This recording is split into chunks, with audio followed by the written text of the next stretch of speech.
잠언 필사 50일차가 되겠습니다.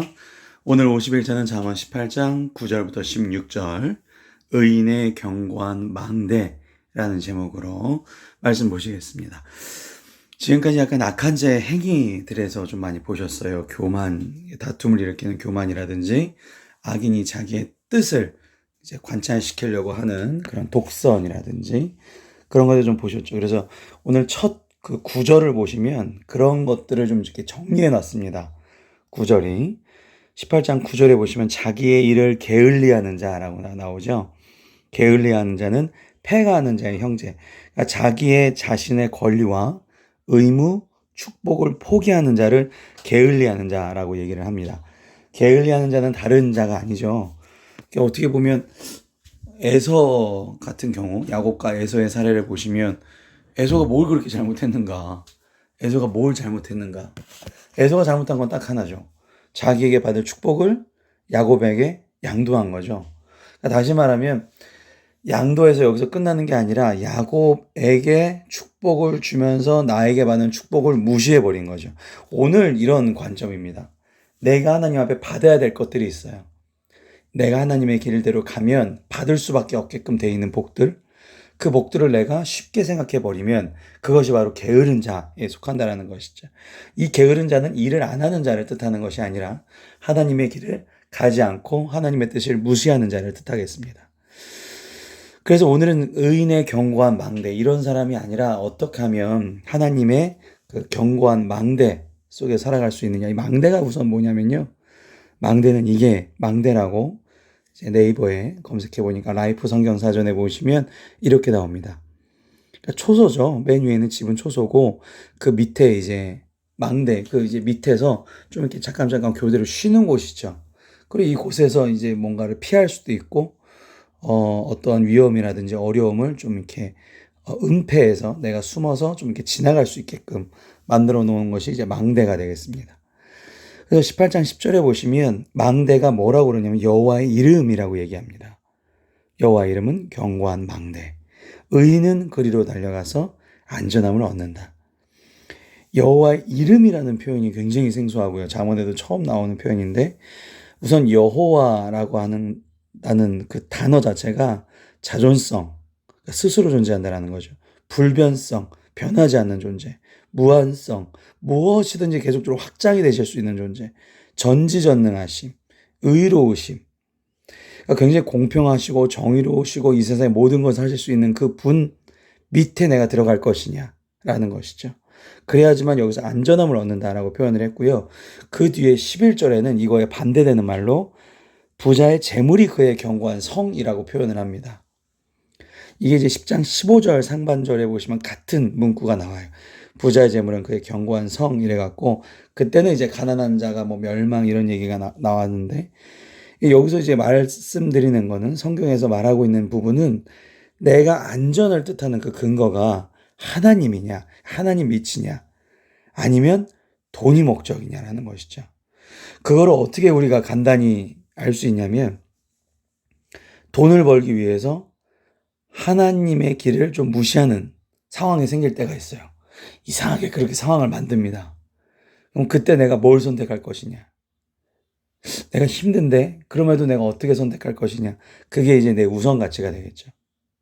그래서 하나님의 일, 하나님의 말씀, 하나님의 그러니까 예를 들어서 이런 거죠. 주일날에 일할 수 있는 상황이 생겨요. 그렇다고 해서 내가 직장을 확 빠져버리고 교회 나간다, 이런 뜻을 말씀드리는 게 아닙니다.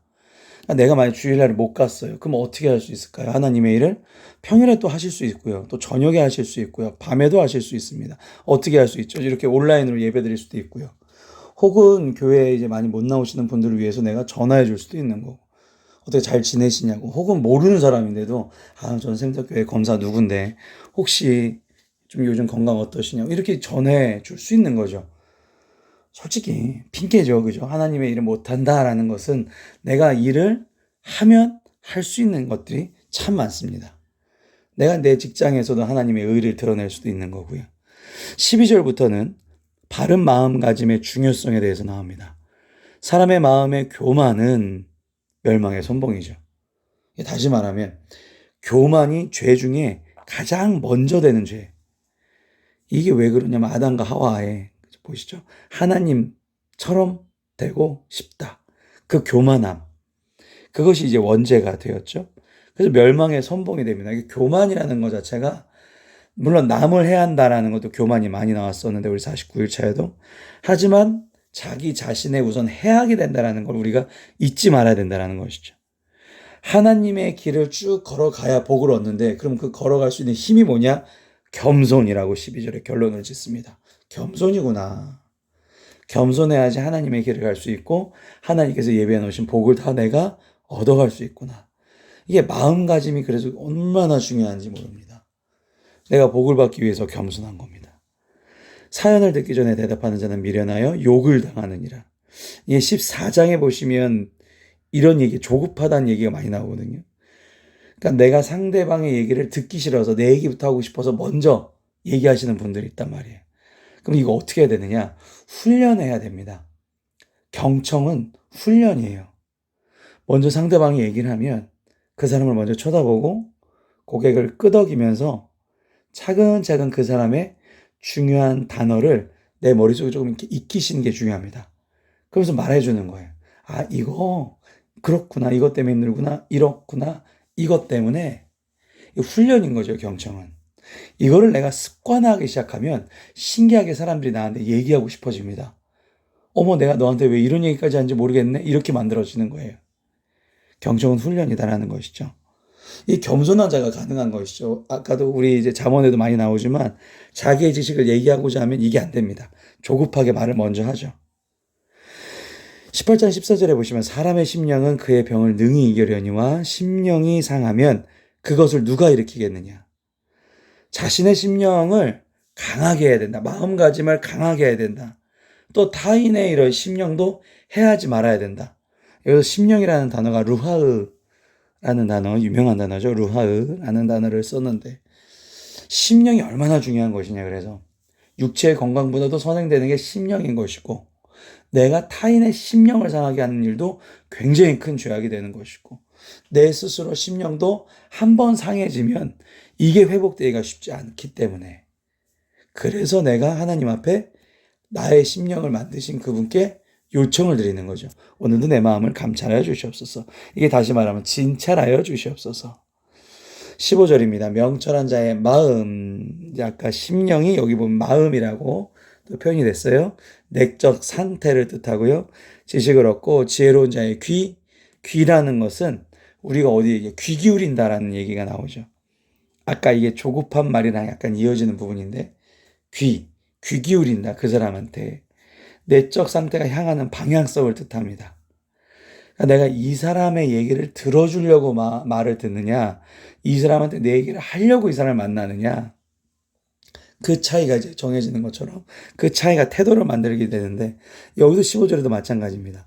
지혜로운 자의 귀는 항상 하나님의 지식을 참된 진리를 얻기 위해서 살아가는 것이 이 사람의 마음 상태의 지향점이 된다는 것이죠. 그러니까 내 마음은 내가 원하는 걸 내 마음대로 해서 풍족하게 사는 게 목적이 아니라 내 마음은 하나님이 날 향한 만들어 놓으신 길을 어떻게 하면 갈 수 있을까? 이거를 생각하는 게 내 마음의 올바른 내적 상태라는 것입니다. 16절은 사람의 선물이라는 얘기가 나와요. 이 선물이 진짜 선물입니다. 말 그대로. 이 선물은 그의 길을 넓게 하고 또 존귀한 자 앞으로 그를 인도한다라는 표현을 했는데 다시 말해서 하나님은 하나님의 피조물들이 평화로운 인간관계를 하기를 원하세요. 전쟁하기를 원하시지 않습니다. 전쟁하기를 원하시지 않아요, 결단코. 그러니까 하나님의 뜻을 빌어서 저 사람을 내가 이기고 저 민족을 이기고 전쟁에서 승리하고 사실 하나님은 그거에 관심 있지 않다라는 것이죠. 평화로운 인간관계를 위한다. 그런데 그것 중에 하나의 이제 도구가 정말로 선물일 수도 있다. 이 선물이 비싼 이런 선물이 아니라 그 사람의 얘기를 들어주는 선물이 될 수도 있고요. 조급하지 않게 내가 대답을 안 하고 얘기를 경청 잘 들어주는 거. 혹은 그 사람에게 아까도 제가 언급했지만 먼저 전화해서 안부를 물어보고 내가 어떤 사람인데 어떻게 계시냐 물어보는 거. 이게 선물일 수 있습니다. 오늘도 그 선물들을 실천하시는 저와 여러분 되시기를 바랍니다. 윤희환 목사였습니다.